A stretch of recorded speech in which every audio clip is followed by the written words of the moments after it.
Thank you for having me, and actually thank you for hanging in there. So, our pleasure. yes, I'm going to talk about two things. I'm going to talk about a very narrow charter schools issue, and then I'm going to offer some general observations about the implementation of the reform agenda. So the narrow issue I want to talk about is actually school closures, high-stake consequences. I think it's important to talk about that because I am fairly certain in all your hearings you're going to hear people be against high-stakes consequences. And I want to be clear, for chartering, it's fundamental to chartering.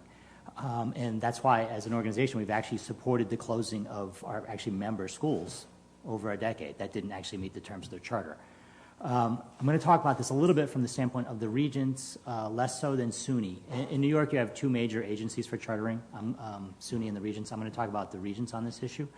Let me just briefly talk about just charter basics. So chartering is the schools get more autonomy, freedom and flexibility, as a trade for closure-based accountability. And with these decisions that should be made in a timely fashion. The charter is supposed to be 5 years. Until last year, the Regents had actually never closed a charter school for academic performance. It had been mostly for compliance issues, a legal problem, financial problem, but never for, you said you do X with these children academically and you didn't make it, sorry, we're closing your school. In the meantime, they've actually put more rigorous metrics in place, which is better, but there's still issues that remain. The problem that has now come up, and actually we support that the metrics are more rigorous, but the problem that's come up is they now have 76 of them. As in a charter, the framework for chartering is now measured on 76 items. And the department has not been clear about what will actually get you closed. They're not going to hold the schools. It's not a case of if you don't get all 76, you're getting closed. But the problem is the department won't tell us whether or not is it 40, is it 50?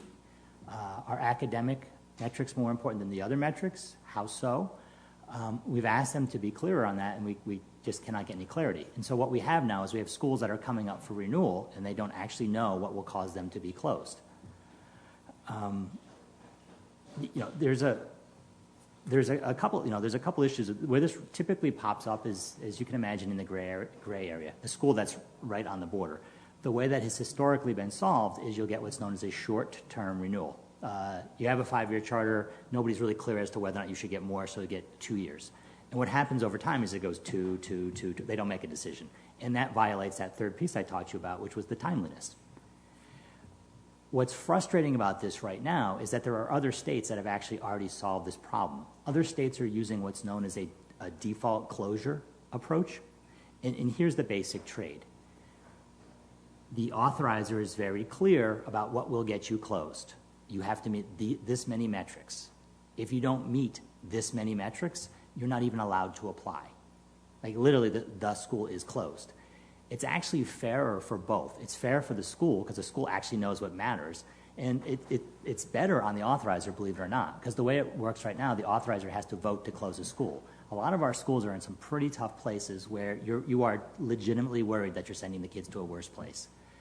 If you set the default closure up in advance, essentially what happens is the action takes place. The school could still have an appeal, but now the closure has been set. And if there's an extra reason for an exemption, then you make it. But the point is that the default is towards you didn't do what you said you would, you're closed. And that's fair to both. To date, we've talked to the Regents and the department about this, and they're just not open to it. Frankly, and I mentioned to you this way because actually SUNY has already done this once with the UFT charter school. Our preference would be to fix this through regulation.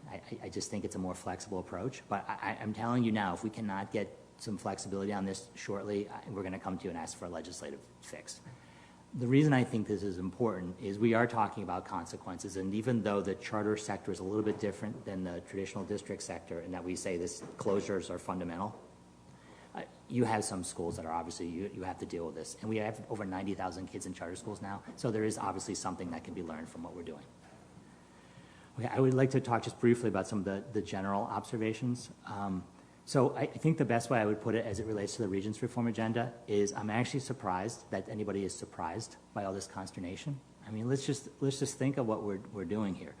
we have 5 major leverage points going on at the same time.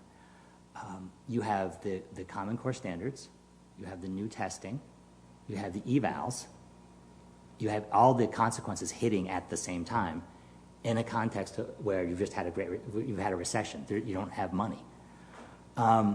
Frankly, my colleague who just spoke, David, his explanation in his testimony, I won't repeat it, but it's if you want to get a better explanation of everything I just said on those 5 standards, he went through them beautifully.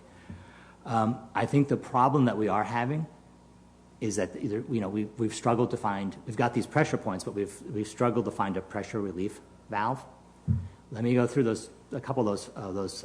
Well, and actually, the reason it concerns me is I'm deeply concerned that the implementation of the Common Core, the standards themselves, will be conflated with and derailed by associated implementation problems. And I think this is where the regions, they have to have a sense of priority.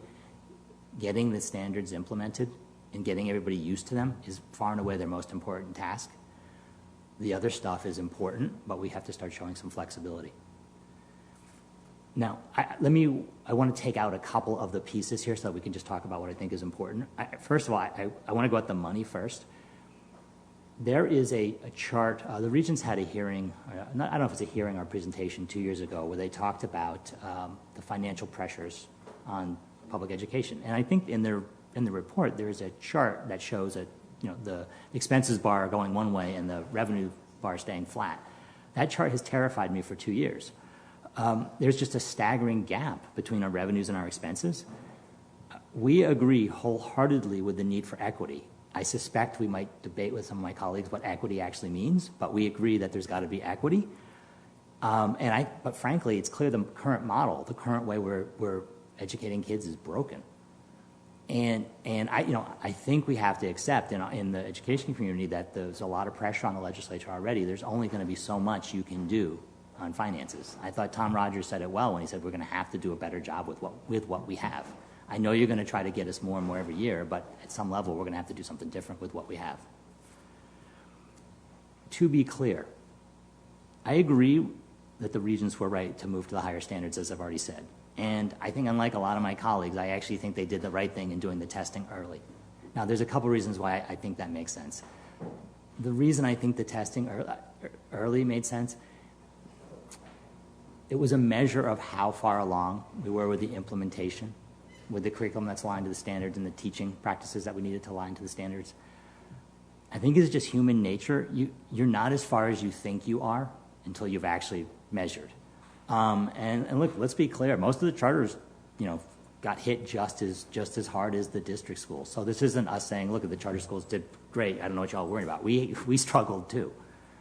But I just think until we publicly measured, that sense of urgency just really, truly wasn't going to kick in. The other thing that I think is also important is I think the Regents have gone out of their way to say that this was a baseline year and that there shouldn't be consequences against schools and teachers for this work. Now, as you noted, Mr. Chairman, I've actually listened to a lot of testimony today. So there's clearly a disconnect in what the Regents and the Commissioner were saying and what some of the schools are saying. I think that's a perfect place for the legislature to chime in. I think the Regents are right to say this year should be a baseline and there should be no consequences, and I think the legislature should make sure that's actually what happens. I think that's only fair.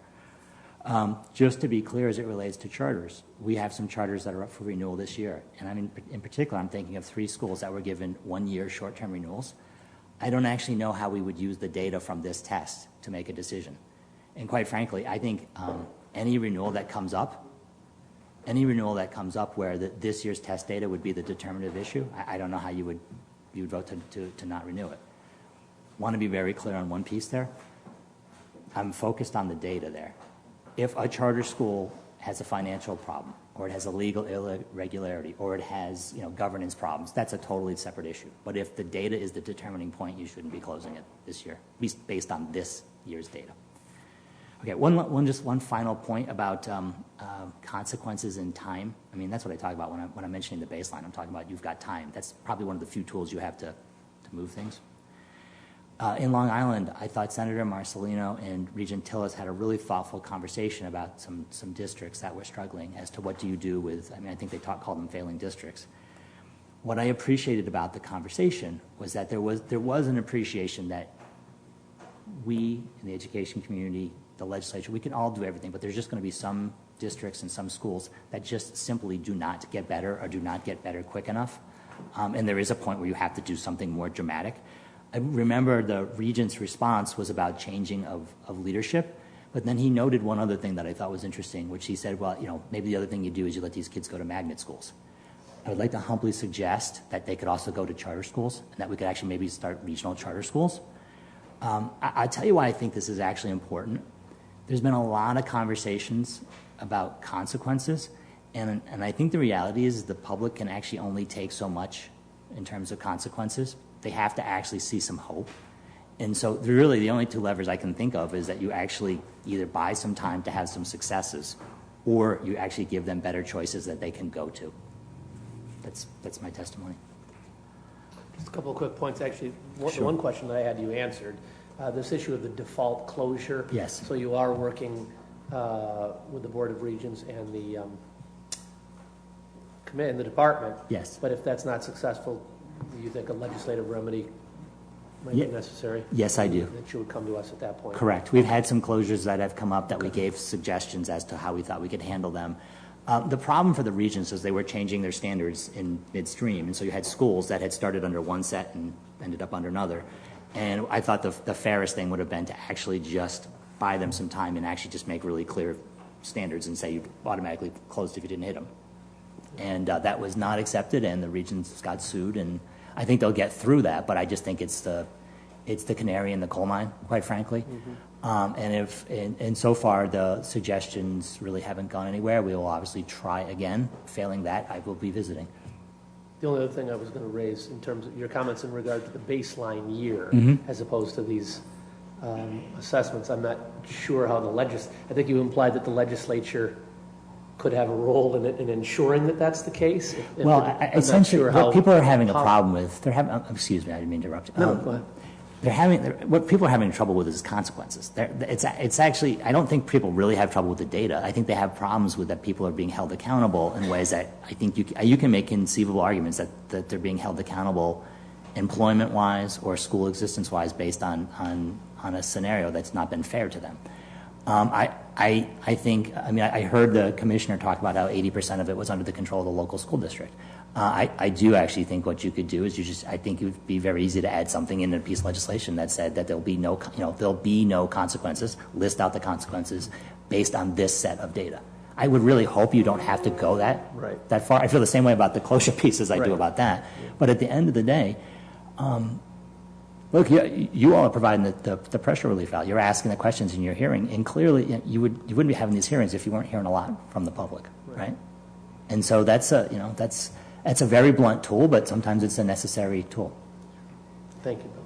Hey, listen, I would come to Syracuse if Senator Valesky invited me anyway. All right. Dinosaur barbecue, all that. I understand. Right. Carl Mills is a proud graduate of Syracuse who works with us. But Bill, thank you for your patience and your comments. I'm not leaving until you ask for the number. Okay, 7.